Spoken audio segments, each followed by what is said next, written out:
नमस्कार, स्वागत है आपका उत्तर प्रदेश लाइव में। मैं हूं आपके साथ प्रीति सिमार। उत्तर प्रदेश को कभी बीमारू राज्य में गिना जाता था, लेकिन आज यूपी देश का 13 एक्सप्रेसवे वाला राज्य बन गया है। जो राज्य कभी बुनियादी सुविधाओं को लेकर दोयम दर्जे का स्टेट माना जाता था, वो 2017 से योगी सरकार आने के बाद तेजी से बदलता जा रहा है। इसमें प्लस पॉइंट ये है कि केंद्र में मोदी सरकार है। योगी और मोदी की जोड़ी ने ही उत्तर प्रदेश को एक्सप्रेसवे स्टेट बनाने में अहम भूमिका निभाई है और अब दूसरी बार फिर सत्ता में आने के बाद विकास का सिलसिला जारी है, जिससे अब यूपी देश का ग्रोथ इंजन बनने की दिशा में तेजी से आगे बढ़ रहा है। तो ये कहना गलत नहीं होगा कि यूपी के सबसे बड़े एक्सप्रेसवे नेटवर्क की नींव अब मुख्यमंत्री योगी आदित्यनाथ की बदौलत है। राज्य में जल्द ही दुनिया भर के कई अन्य देशों से बेहतर राजमार्ग संपर्क होगा। राज्य में अब 13 एक्सप्रेसवे हैं, जो ऐसा करने वाला देश का पहला राज्य यूपी बन गया है। कुल 3200 किलोमीटर के 13 एक्सप्रेसवे में 6 उपयोग में हैं, यानी कि संचालित हैं, जबकि अन्य 7 अभी निर्माणाधीन हैं। वहीं विपक्ष का ये आरोप रहा है कि बीजेपी सपा सरकार में हुए कार्यों का फीता काटकर श्रेय ले रही है। लेकिन सवाल यहां पर यह है कि जैसे दिल्ली की कुर्सी का, या यूं कहे कि दिल्ली की सत्ता का रास्ता यूपी से होकर गुजरता है, तो विकास का रास्ता भी क्या अब यूपी से निकलेगा? और विकास पर काम करना सरकार के लिए कितना जरूरी है? क्या इसके सहारे 2024 की बैतरनी पार करना चाहती है सरकार? इसी पर आज हम बात करेंगे कुछ खास मेहमानों के साथ। जल्द ही हमारे साथ गेस्ट पैनल जुड़ेगा। तो आपको बता दें कि यहाँ पर ग्राफिक्स के जरिए आप देख सकते हैं कि उत्तर प्रदेश में एक्सप्रेस वे नेटवर्क कौन कौन से है जिसके तहत काम चल रहा है, जो कि संचालित है। पूर्वांचल एक्सप्रेसवे संचालित है। बुंदेलखंड एक्सप्रेसवे की सौगात 16 जुलाई को प्रधानमंत्री की तरफ से दी जाएगी। तो कुल संचालित एक्सप्रेसवे 1225 किलोमीटर के हैं। यमुना एक्सप्रेसवे 165 किलोमीटर का। Noida greater Noida expressway 25 kilometre.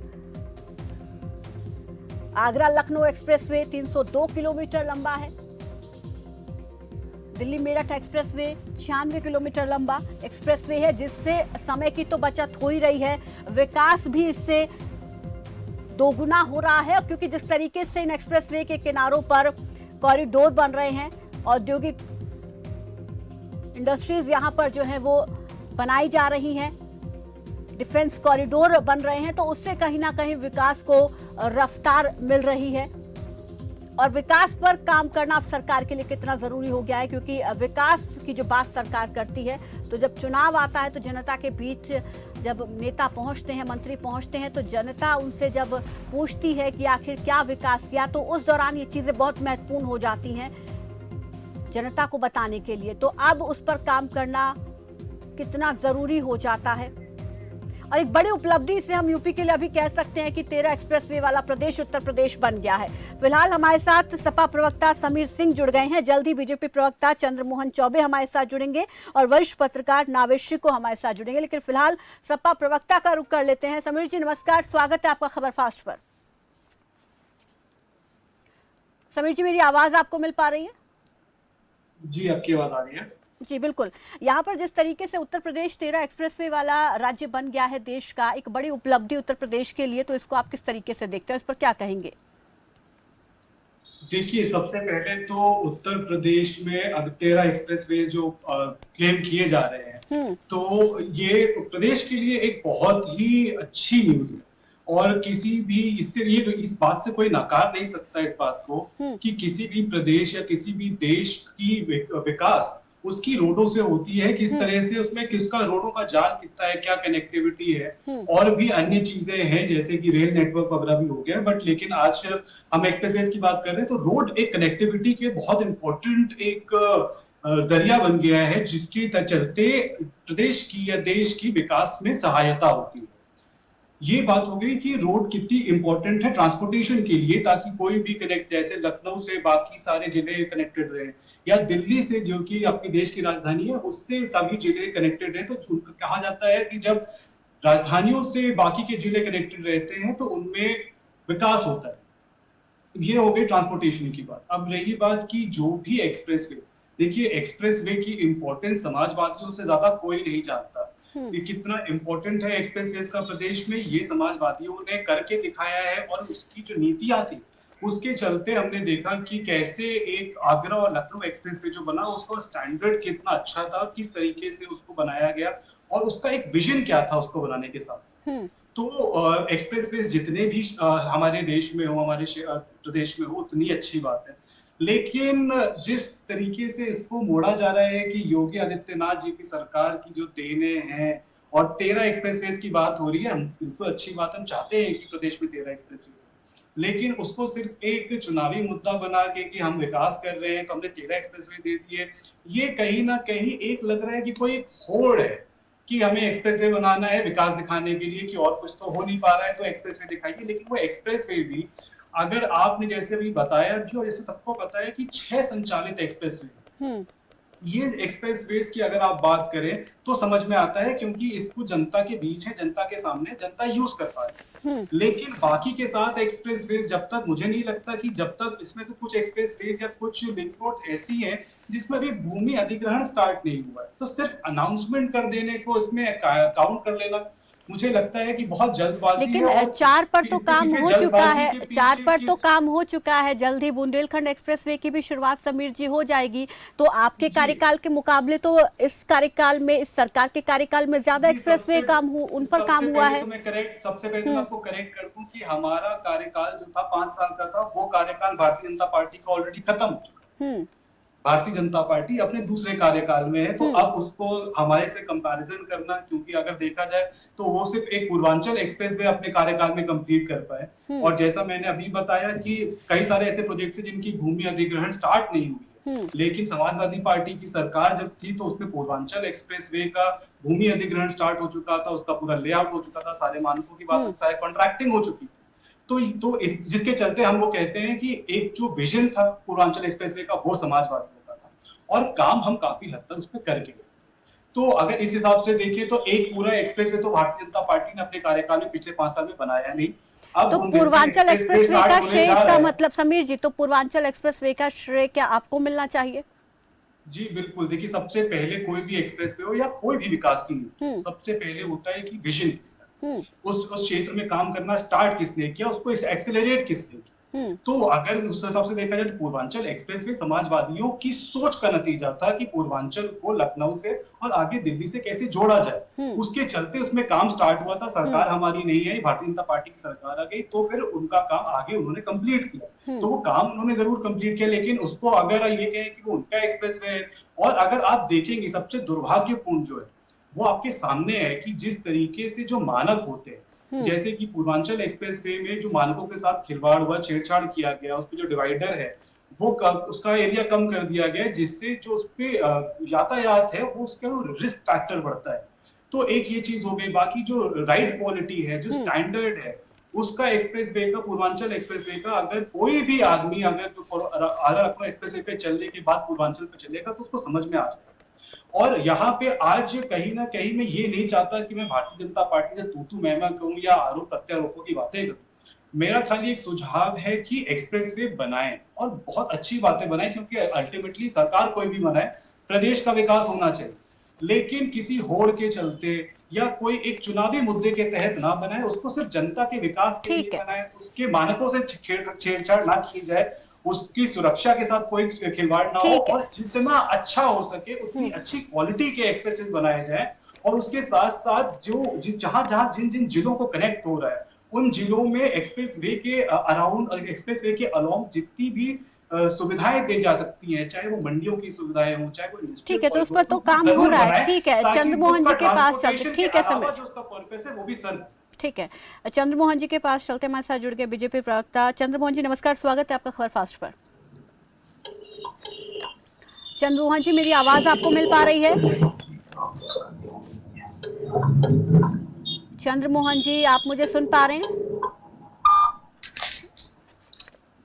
लगता है हमारा संपर्क अभी उनसे नहीं हो पा रहा है, तो वरिष्ठ पत्रकार का रुख कर लेते हैं। नावेश को हमारे साथ जुड़ गए। नावेश जी नमस्कार, स्वागत है आपका खबर फास्ट पर।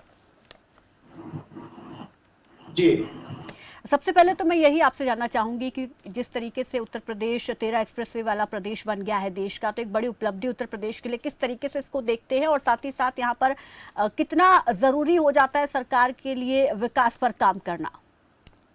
हाँ जी, बहुत अच्छी बात है और ये बड़ी सराहनीय है। हमारे उत्तर प्रदेश में एक्सप्रेसवे जितने बढ़ रहे हैं उतना हमारी तरक्की का रास्ता तय होगा। एक्सप्रेसवे हमेशा विकास के रास्ते तय करता है, इसको सब लोग मानते हैं। हमारे प्रदेश में बहुत कुछ है, लेकिन रोजगार की जरूरत है। बहुत बड़ी संख्या में बहुत बड़े क्षेत्रफल का हमारा प्रदेश है और जो रिक्वायरमेंट है वो पूरी नहीं हो पाती है। और नौकरियां, सरकारी नौकरियों की तादाद बढ़ना असंभव है। इसलिए छोटे छोटे उद्योग, बड़े उद्योग, इंडस्ट्री, ये सारी चीजें आज हमारे प्रदेश में ज्यादा से ज्यादा जरूरत है और ये सारी चीजों के रास्ते तय एक्सप्रेसवे करता है। समाजवादी पार्टी के जो हमारे मित्र अभी कह रहे थे, बिल्कुल सही कह रहे थे कि तरक्की का ये रास्ता तय करता है। और कोई भी दल इसको अगर बनाए, किसी भी सत्तारूढ़ पार्टी अगर भारतीय जनता पार्टी की योगी सरकार बना रही है, तो मैं समझता हूं कि ये विपक्षियों को भी इसकी तारीफ करना चाहिए, क्योंकि ये किसी एक सरकार के लिए नहीं बन रहा है या किसी एक विचारधारा के लिए नहीं बन रहा है, ये उत्तर प्रदेश के लिए बन रहा है और उनके लिए भी बन रहा है जो दूसरी पार्टी पर आस्था या विश्वास रखते हैं। और यहाँ पर मुझे लगता है कि जब कोई इस तरह का काम हो रहा हो, जहां पर एक सराहनीय काम हो रहा हो, एक शुभ काम हो रहा हो, हमारे प्रदेश की तरक्की का काम हो रहा हो, तो मुझे लगता है यहाँ पर तुलनात्मक अध्ययन नहीं करना चाहिए। ये बात सही है, अखिलेश यादव जी ने अच्छा काम किया था, एक्सप्रेसवे बनाए थे, विकास के लिए काम किया था। इससे पहले मायावती जी ने भी एक्सप्रेसवे बनाया था, उसका भी लाभ मिला।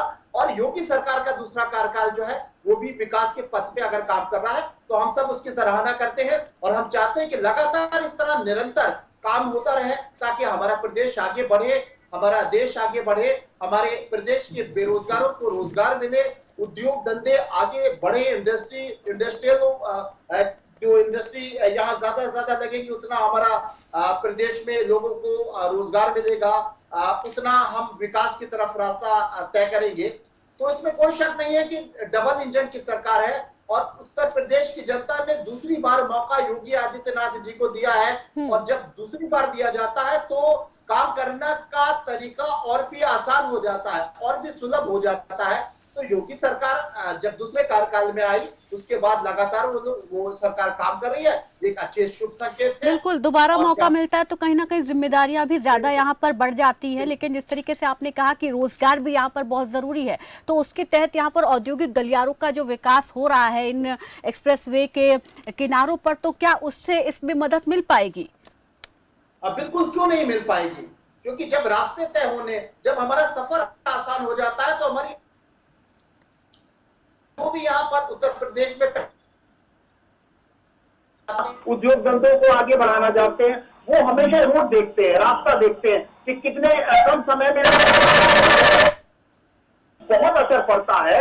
और हमेशा देखिए, ये परंपरा मुझे याद है, अटल बिहारी वाजपेयी जी के प्रधानमंत्री थे, तो उन्होंने पुलों का, ब्रिज का, एक्सप्रेसवे के ऊपर उन्होंने एक प्लान तय किया था। उसके बाद में उस दिशा में थोड़ा रफ्तार कम थी, लेकिन एक सोच डेवलप हुई और इस तरीके से कहीं ना कहीं प्रदेश में जो भी विकास के काम हुए, उस पर कहीं ना कहीं रोड का, एक्सप्रेसवे का, इसका एक बड़ा महत्व होता है। और सरकारों को भी इस बात का एहसास है कि जब हम इस दिशा में काम करते हैं तो हमारे प्रदेश में कहीं ना कहीं खुशहाली आती है, तरक्की के रास्ते तय होते हैं। और योगी सरकार का ये एक सराहनीय कदम है। मुझे लगता है इस तरह के और भी आगे कई प्रोजेक्ट्स हैं, उस पर काम तेजी से चल रहा है और वो जल्दी से जल्दी तय हो।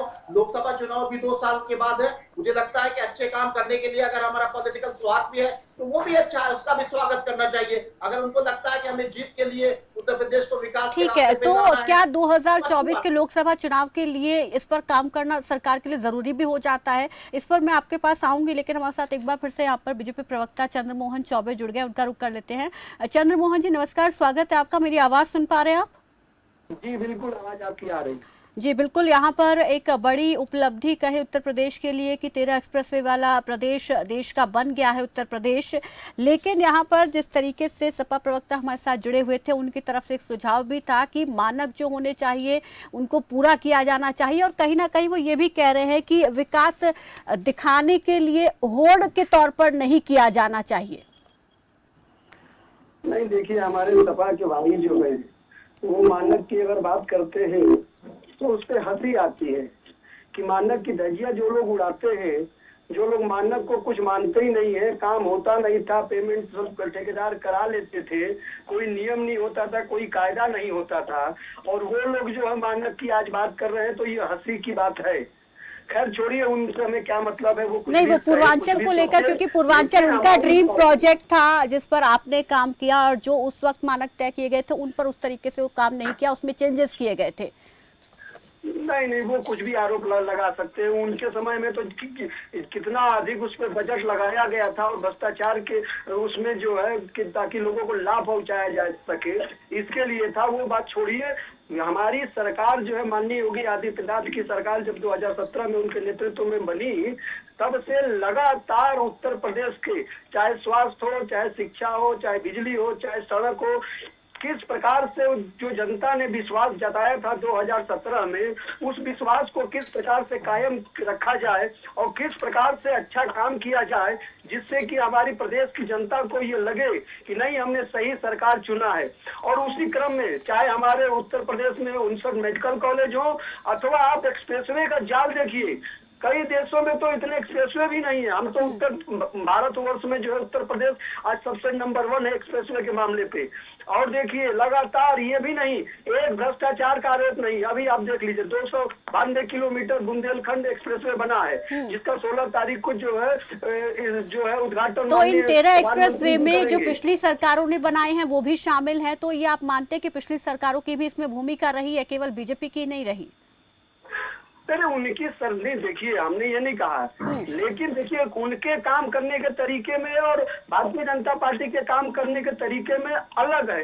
अलग ये है कि उनके समय में सिर्फ भ्रष्टाचार होता था, काम आधे अधूरे होते थे और आधा अधूरा फीता काट दिया जाता था, बिल्डिंग बनता नहीं था, ईटा और पत्थर और जो अगरबत्ती दिखाकर, फूल रखकर, नारियल नहीं, देखिए वो आपके काम की सराहना कर रहे हैं। देखिए सुनिए, वो सपा जो प्रवक्ता है वो कह रहे हैं कि हम इस चीज की सराहना करते हैं कि प्रदेश में विकास हो रहा है, एक्सप्रेसवे वाला 13 एक्सप्रेसवे वाला प्रदेश उत्तर प्रदेश बना है। तो इसमें क्या आप मानते हैं, क्योंकि केवल बीजेपी अभी पिछले 5 साल के बाद अब दूसरा कार्यकाल उसका शुरू हुआ है, उससे पहले जो सरकारें रही, चाहे बसपा की रही हो, सपा की रही हो, तो उन्होंने भी जो काम किया, तो कहीं ना कहीं अब उन सबको मिला के ये 13 एक्सप्रेसवे बने, तो इसमें उनकी भी तो भूमिका होगी ना? नहीं नहीं, बिल्कुल भूमिका रही। देखिए बिल्कुल भूमिका रही, विकास में सबका योगदान होता है, लेकिन एक विकास काम करने का अलग अलग तरीका होता है, और जो अच्छा काम करते हैं उसकी बात करनी चाहिए। जैसे हमारे यहाँ 2017 से पहले मात्र 14 मेडिकल कॉलेज थे, लेकिन आज 29 बल्कि 59 मेडिकल कॉलेज है, और जिसमें से 34 में मेडिकल की पढ़ाई भी हो रही है। तो ये हमारे काम करने का तरीका है, ये माननीय योगी आदित्यनाथ जी का जो है काम करने का तरीका है कि तेजी से करते हैं और बिना भ्रष्टाचार। ठीक है, इंफ्रास्ट्रक्चर सड़कों के निर्माण से डेवलप होता है, ठीक है, लेकिन क्या और चीजें भी तो हैं, उन पर भी तो जोर दिया जाना चाहिए। इन्वेस्टमेंट यहाँ पर सबसे एक मुख्य विषय हो जाता है, निवेश एक मुख्य विषय हो जाता है जिस पर सोचने की जरूरत होती है। पिछले 5 सालों के अगर आंकड़ा आपके पास हो तो जरा बताएंगे कितना निवेश अब तक हुआ है, और अब जिस तरीके से एक्सप्रेसवे बन रहे हैं, उनके किनारे जो औद्योगिक गलियारे बन रहे हैं, उनसे किस तरीके की आगे संभावनाएं हैं? देखिए जो एक्सप्रेसवे गलियारे बन रहे हैं उसमें जो है जिस क्षेत्र से एक्सप्रेसवे निकल रहा है उस क्षेत्र का विकास जो है संपूर्ण और चहुमुखी विकास होगा। जिन लोगों को रोजगार के लिए या किसी काम के लिए दुकान पे कहीं जाना होता था, कहीं दिल्ली जाना हो, कहीं जो है बनारस जाना हो, या फिर जो है बॉम्बे जाना हो, तो जाने में उनके समय लग जाता था। लेकिन इन एक्सप्रेसवों के बन जाने से उन सब में जो है उनको सहूलियत आएगी, वो बहुत तेजी से अपना काम करेंगे। और देखिए रही बात इन्वेस्टमेंट की, तो आप अगर 2017 से पहले का इन्वेस्टमेंट देखेंगे तो आज जो है नंबर 1 पर जो है उत्तर प्रदेश इन्वेस्टमेंट के मामले में है। आज उत्तर प्रदेश एक्सप्रेसवे के मामले में नंबर 1 नहीं, पर कोई है। आंकड़ा सर, कोई आंकड़ा कॉलेज के मामले में नंबर 1 चंद्रमोहन जी, कोई आंकड़ा कि कितने हजार करोड़ का, कितने लाख करोड़ का इन्वेस्टमेंट हुआ है? नहीं देखिए, अभी आंकड़ा हमारे पास इस समय हमने रखा नहीं, क्योंकि हम अचानक अभी तो आपसे जुड़ ही नहीं पा रहे थे। लेकिन जो हमने आपको बताया कि नंबर 1 चाहे आप शौचालय बनने के मामले में हो, चाहे जो है प्रधानमंत्री आवास हो, अथवा मुख्यमंत्री आवास हो, यानी जो भी निर्माण कार्य हो रहे वो पूरे भारतवर्ष में नंबर 1 पर भारतीय जनता पार्टी की सरकार। आंकड़ों पर बात करिए ना, ऐसे तो फिर कोई भी कह सकता है कि हम नंबर 1 है।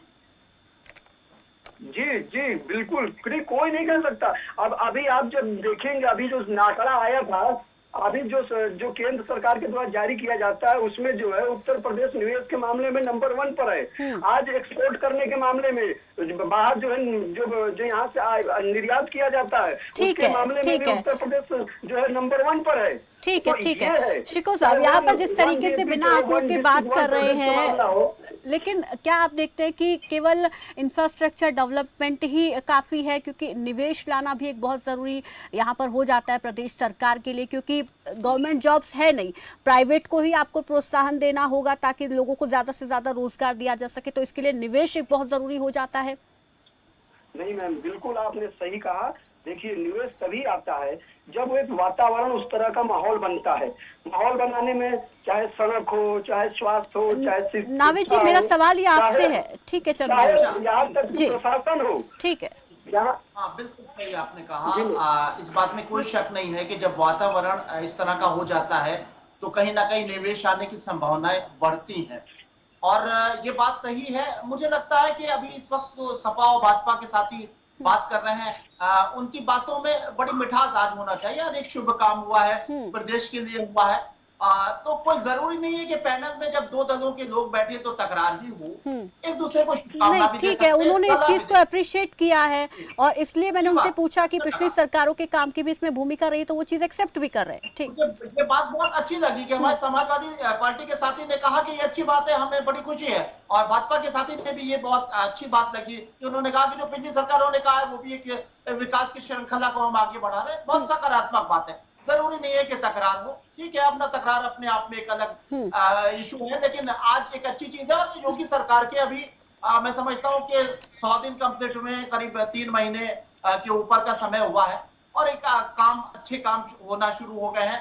तो मैं समझ हमें इंतजार करना चाहिए। और ये बात बिल्कुल सही है कि हमारे प्रदेश में बहुत कुछ अभी जरूरत है। हमारे प्रदेश में कहीं ना कहीं बेरोजगारी का जो एक बाढ़ है वो आगे बढ़ती चली जा रही है, और सरकार को चिंतित होना चाहिए, हमारे मीडिया को भी चिंतित होना चाहिए, हमारे बुद्धिजीवियों को भी चिंतित होना चाहिए, और उस दिशा में जो सरकार काम करे उसकी सराहना करना चाहिए, उसमें मार्गदर्शन करना चाहिए, उसमें सलाह देना चाहिए। और आज की बात जो है ये आज बहुत ही शुभ बात है, और मैं समझता हूँ कि इस तरीके से बहुत सारे उत्तर प्रदेश सरकार, ठीक है, तो अब है कि क्योंकि ठीक है, अब क्योंकि जिस तरीके से दिल्ली की सत्ता का रास्ता यूपी से होकर गुजरता है, तो वह कहीं ना कहीं अब विकास का रास्ता भी यहीं से होकर गुजरेगा, जिस तरीके से काम किया जा रहा है। बहुत बहुत शुक्रिया आप सभी मेहमानों का हमारे साथ जुड़ने के लिए, इस चर्चा में शामिल होने के लिए। तो उत्तर प्रदेश देश का 13 एक्सप्रेसवे वाला पहला प्रदेश बन गया है, एक उपलब्धि उत्तर प्रदेश के लिए ये है। और हालांकि अभी यहाँ पर 6 संचालित है, 7 पर काम चल रहा है, जल्द ही उन पर भी काम पूरा करने की कोशिश यहाँ पर